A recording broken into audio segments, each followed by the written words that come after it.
दोस्तों वीरनाश से हमारे शरीर को बहुत ही भयंकर नुकसान होता है। इससे हमारे शरीर को बहुत ही ज़्यादा भयंकर धक्का लगता है।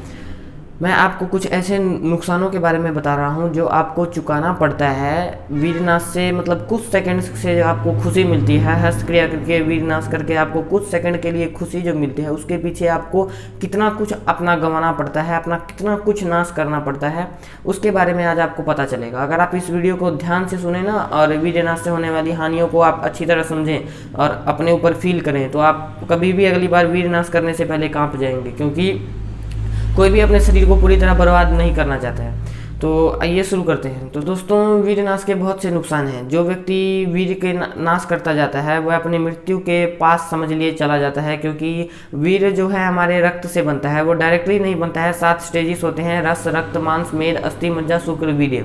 लेकिन मेनली वो रक्त से ही बनता है। रक्त पहले बनेगा तब होगा वो।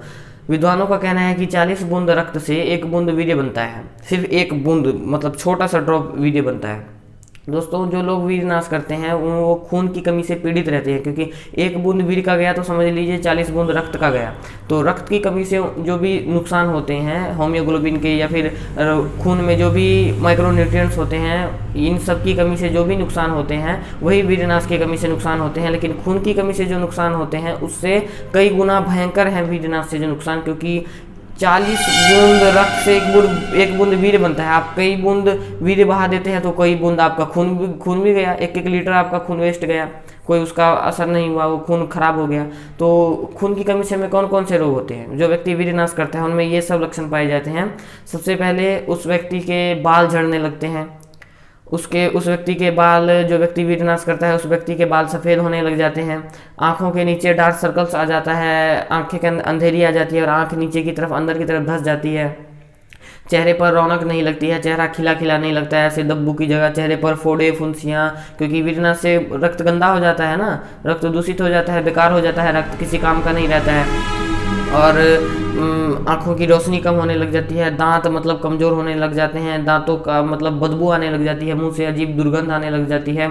ये कंधे जो हैं ऐसे मतलब नहीं रहते हैं, ऐसे झुके झुके रहने लगते हैं, छाती अंदर की तरफ चली जाती है। और भी बहुत से नुकसान हैं, जैसे खून की कमी से अंदर के सिस्टम है उनमें हृदय के पास खून, मतलब हृदय में खून ठीक तरह से ज़्यादा नहीं है, जिससे हृदय ज़्यादा धड़कता है। वह व्यक्ति थोड़े से अगर कोई विपत्ति की परिस्थिति है उसी में उसके हृदय ऐसे हार्ट पंप करते लगता है तेज तेज से, क्योंकि खून उसको मिलता नहीं है पर्याप्त।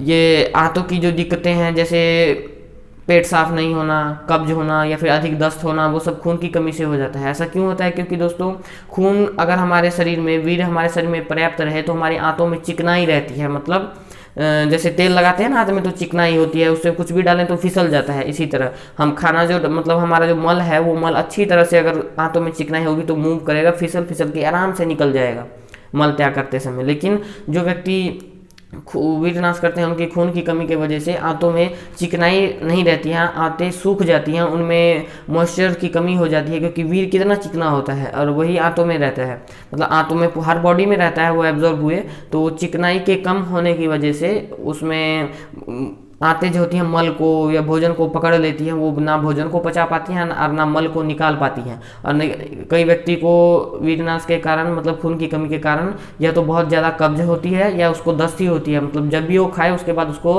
लेटरिन जाना पड़ेगा, मल त्याग करने के लिए जाना पड़ेगा। और भी बहुत से नुकसान है दोस्तों, जैसे वीरनाश करने से हमारा लीवर बहुत ही बुरी तरह प्रभावित होता है, क्योंकि खून से लीवर का डायरेक्ट कनेक्शन है। क्योंकि जब भी हम खाते हैं वो खाना पच के खून में जाता है, उसके बाद वह खून जाता है लीवर में, लीवर उस खून को प्योर करता है और उसमें से जो टॉक्सिन है निकाल देता है। और आपका खून वीरनाश की वजह से तो पूरा ही टॉक्सिन से भर गया, तो लीवर क्या करेगा? तो लीवर पे भी बहुत बुरा असर पड़ता है, लीवर पे बहुत ज़्यादा प्रेशर पड़ जाता है। और जो फेफड़े हैं वो खून की कमी से ख़राब होने लग जाते हैं, वह व्यक्ति बहुत जल्दी हाँफेगा, थोड़ा सा ही काम करेगा बहुत जल्दी हाँफने लग जाएगा, थोड़े से दौड़ने में उसको तेज तेज सांस लेना पड़ेगा। शरीर के जो दूर दूर के हिस्से हैं, जैसे हाथ, ये पैर, इन सब के जो जॉइंट्स हैं, इनमें जॉइंट्स में बहुत ज़्यादा दर्द रहने लग जाता है व्यक्ति को जो वीरनाश करता है, क्योंकि खून पूरी तरह पहुंच नहीं पाता है। हाथ पैर ठंडे रहने लग जाते हैं, गर्म नहीं रहते हैं, ये पीठ का दर्द, ये सब दर्द हुआ करता है। सिर में भी दर्द हुआ करता है, क्योंकि सिर में, माथे में भी पर्याप्त ये खून पहुँच नहीं पाता है, क्योंकि खून तो सब बेकार हो गया ना वीरनाश करने से। तो ये बहुत सारे नुकसान हैं। और जनेंद्रियों पर भी इसका बहुत नुकसान पड़ता है, क्योंकि खून की कमी होगी और खून के कारण ही जनेंद्रिय क्रियाशील रहता है। और जो व्यक्ति जिसने अपने शरीर का बहुत ही ज़्यादा नाश कर दिया, 10 साल तक वीर नाश कर दिया, उसका जो है जनेंद्रिय किसी काम का नहीं रहेगा। ना उसका जनेंद्रिय उत्तेजित होगा, ना उसका जनेंद्रिय किसी काम का नहीं रहेगा। जब वो मूत्र त्याग करेगा तभी उसको जलन होगी। कितना नर्क जैसा जीवन है। इससे अच्छा कि आप, और ये सब किस लिए, क्योंकि सिर्फ 5 सेकंड की खुशी के लिए। जब वीर नाश होता है तभी तो आपको कुछ सेकंड के लिए मज़ा आता है, लेकिन जो व्यक्ति इतना अधिक वीर नाश करेगा, 10 साल तक इतना करेगा, इसलिए एक बार भी मत कीजिए। लेकिन जो व्यक्ति 10 साल तक करेगा उसको वीरनाश में भी पहले तो आनंद नहीं होगा, और प्रकृति की जिस देन, मतलब वीर और जनेंद्रियों के जिस देन के कारण वह इतना मजा लूट रहा है और इतना अपने जनेंद्रियों का दुरुपयोग कर रहा है, प्रकृति वह जो देन है उससे ले लेती है। इसका क्या अर्थ हुआ? इसका अर्थ यह हुआ कि उसमें वीर बनना बंद हो जाता है, नहीं बनता है तो निकल जाता है, और वह व्यक्ति बिल्कुल नपुंसक हो जाता है। उस वीडियो के बाद दोस्तों उम्मीद है कि आप कभी वीरनाश नहीं करेंगे। बहुत से मैसेज आते हैं रिलैप्स ये वो, इसलिए सब मत कीजिए।